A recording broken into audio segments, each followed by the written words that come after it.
ये वो जापानी सिपाही है जो जंग खत्म होने के बाद भी 29 साल तक अकेले लड़ता रहा एक मुल्क से, क्योंकि उसको पता ही नहीं चला था कि जंग खत्म हो चुकी है। जापान की हुकूमत ने उसको मुर्दा डिक्लेयर कर दिया। उसके घर पे शोक मनाया गया, पर असल में वो जिंदा था और अपनी ड्यूटी निभा रहा था। ये कहानी है हीरो ओनोडा की। 1944 में वर्ल्ड वॉर 2 के टाइम जापान ने अपने फौजियों का एक दस्ता तैयार किया और उनको फिलीपीन के लुबैंग आइलैंड भेज दिए ताकि वो जितना हो सके दुश्मन को कमजोर कर सके। और हीरो ओनोडा को उस टीम का लीडर बनाया गया, क्योंकि ओनोडा एक गोरिल्ला कमांडर था और उसको जंग लड़ने का भी बाकियों से ज्यादा एक्सपीरियंस था। इनको रवाना करने से पहले मेजर तानागुची ने हीरो ओनोडा को कसम दिया कि जब तक मैं ऑर्डर ना दूं तुम लोग अपने जगह से ना हटना और ना ही हार मानना, और जब जापान जंग जीत जाएगी तो हम लोग खुद तुम्हें यहाँ से लेकर जाएंगे। हीरो ओनोडा ने ऐसे ही किया। वो अपने सिपाहियों के साथ लुबैंग आइलैंड चला गया। उनके जाने के कुछ अरसे बाद अमेरिका जापान पे एटमी हमला कर देता है और उस हमले में जापान पूरी तरह तबाह हो जाती है। जापान को समझ आ जाती है कि अब वो मजीद जंग नहीं लड़ सकते,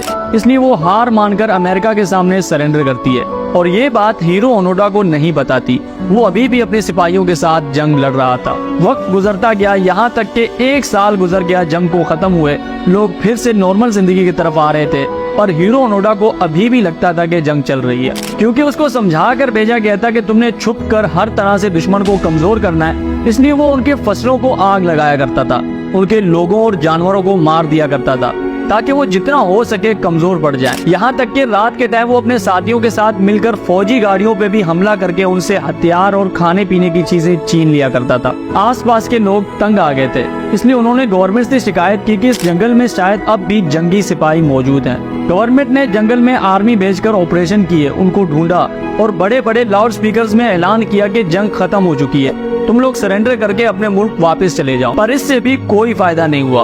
उसके बाद गवर्नमेंट ने जहाज से जंगल में लेटर्स और अखबार टिंकवाए जिनमें जंग खत्म होने का बताया गया था। उन अखबारों और लेटर्स को देखने के बाद भी हीरो ओनोडा और उसके साथियों को यही लगता था कि ये दुश्मन की एक चाल है उनको जंगल से बाहर निकालने की। उनको यकीन ही नहीं आ रहा था कि जापान जंग हार सकता है। ऐसा करते करते 10 साल गुजर गए।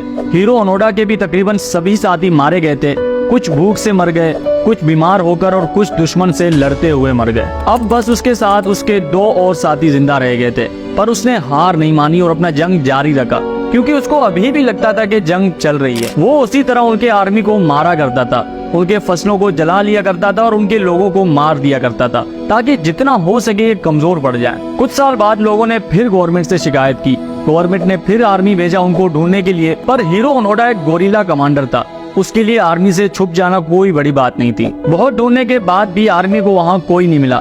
गवर्नमेंट ने एक बार फिर अखबार जहाज से नीचे फेंके, पर हीरो ओनोडा को अब भी यही लगता था कि ये चाल है दुश्मन की। लेकिन हीरो ओनोडा के उन 2 साथियों में से एक को लगा कि शायद वाकई जंग खत्म हो गई होगी, क्योंकि कई सालों से बाहर ना गोली चलने की आवाजें आ रही थी ना धमाकों की, और बाहर शहर में भी अमन का माहौल था। इसलिए हीरो ओनोडा से छुपकर वो एक रात जंगल से भाग गया और अमेरिकन आर्मी के सामने सरेंडर कर लिया। जब हीरो ओनोडा को अपने साथी के गायब होने का पता चला तो उसको ये नहीं लगा कि वो भाग गया होगा, बल्कि उसको लगा कि उसके दोस्त को आर्मी ने पकड़ लिया होगा या मार लिया होगा। पहले जिस जगह उसका ठिकाना था, जहां वो रहता था जंगल में, उसने अपना ठिकाना चेंज किया और अपना मिशन उसी तरह जारी रखा। यहाँ तक कि 15 साल और गुजर गए जंग को, यानी टोटल 25 साल हो गए जंग को खत्म हुए।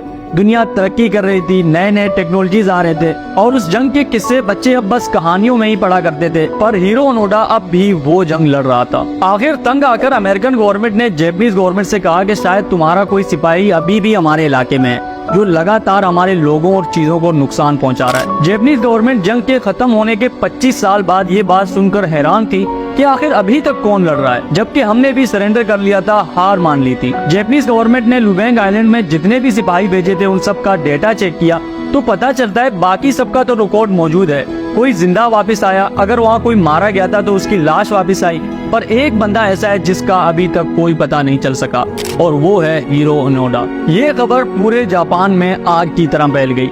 लोग हैरान थे कि सिर्फ एक ऑर्डर पे कोई 25 साल तक कैसे लड़ सकता है। इस खबर के बाद हीरो ओनोडा जापान में एक सेलिब्रिटी सा बन गया। हर जगह बस उसकी ही बात हो रही थी। एक जापानीज टूरिस्ट नाइरो सुजुकी ने ऐलान किया कि उसके जिंदगी का सबसे बड़ा मिशन ये होगा कि वो हीरो ओनोडा को ढूंढ कर लाए। इसलिए वो निकल गया हीरो ओनोडा को ढूंढने। कई साल ढूंढने और आवाजें देने के बाद उसको हीरो ओनोडा दिख गया।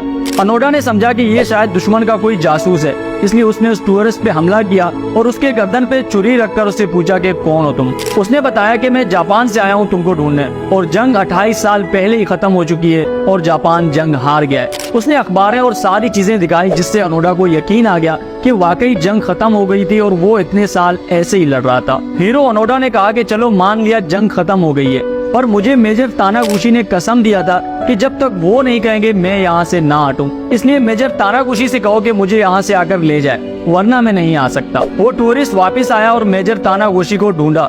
मेजर तानागुची आर्मी से रिटायर हो गए थे और अब एक स्कूल में टीचर थे। वो उसको अपने साथ ले गए हीरो ओनोडा के पास, और फिर 29 साल जंग लड़ने के बाद हीरो ओनोडा ने पूरी दुनिया के सामने सरेंडर कर लिया। इस चीज को पूरे दुनिया की अखबारों ने कवर किया और हजारों की तादाद में लोग हीरो ओनोडा को देखने आए थे उस टाइम। पर अगर देखा जाए तो हीरो ओनोडा फिलीपीन के गवर्नमेंट का मुजरिम था। उसने कई बेगुनाह लोगों को मारा था और मुल्क को भी बहुत नुकसान पहुंचाया था, पर फिलीपीन के गवर्नमेंट ने उसको माफ किया और जाने दिया ये कहकर कि उसको पता नहीं था कि जंग खत्म हो गई है, वो बस अपनी ड्यूटी निभा रहा था। ये थी हमारी आज की स्टोरी। आई होप आपको पसंद आई हो। मैं और आप मिलेंगे किसी एक नए वीडियो में, तब तक के लिए अपना बहुत सारा ख्याल रखें। अल्लाह हाफिज।